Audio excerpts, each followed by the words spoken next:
Okay, my friends, now we're going to talk about a school subject. And I know a lot of you have your favorite subjects in mind. Maybe it's music, maybe it's art, maybe it's science and math. And we are going to talk about a subject that doesn't get a lot of attention.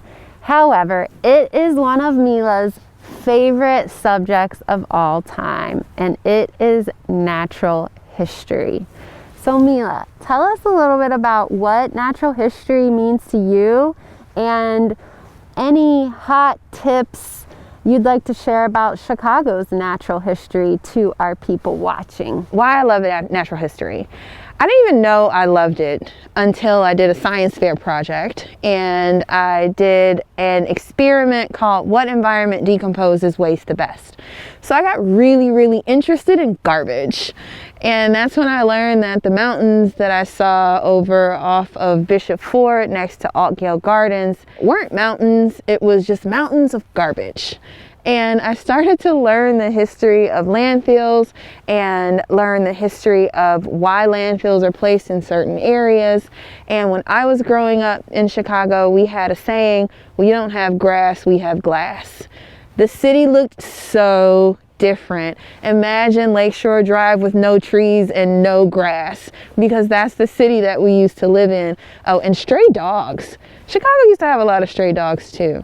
So for me, natural history is something that I find really important for an ecologist to even understand, because it tells the story of the land and the environment, and it helps you understand what it is that you need to do to help protect it, conserve it, or restore it. You can't help what you don't know about. And I've had the honor of working at a nature center. There, I got to talk to kids about the city that they live in, their state bird, their state tree, what that means. I love natural history because it's helped me grow an appreciation for nature. It's helped me look back in the past to understand why some things look how they look now, and fully acknowledge like what they used to look like imagining a swamp in an area that now is a park, or imagining what those landfills used to be, maybe a forest or maybe swampland itself before it turned into what we call a working landscape, using nature to handle our garbage instead of nature existing in the form of a prairie or a forest. This is a little bit of urban natural history, and it's more recent. Did you know that Chicago has the greenest harbor in the world? It was given to us by the Jacques Cousteau Foundation. And of course I'd bring up water because I love water.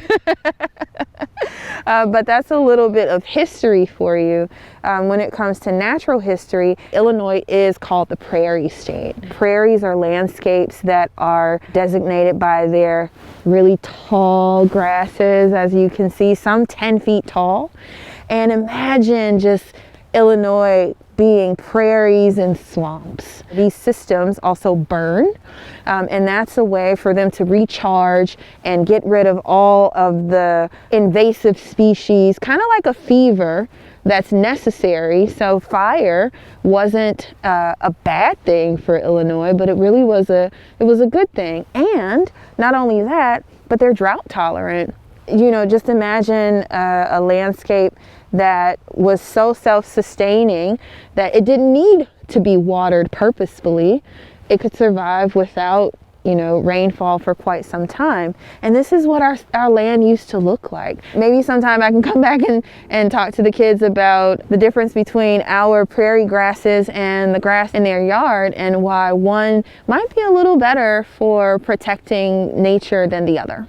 Okay, well that will give our nature along the lake youth something to look forward to. Shall we keep walking and talking? Let's go, my friend.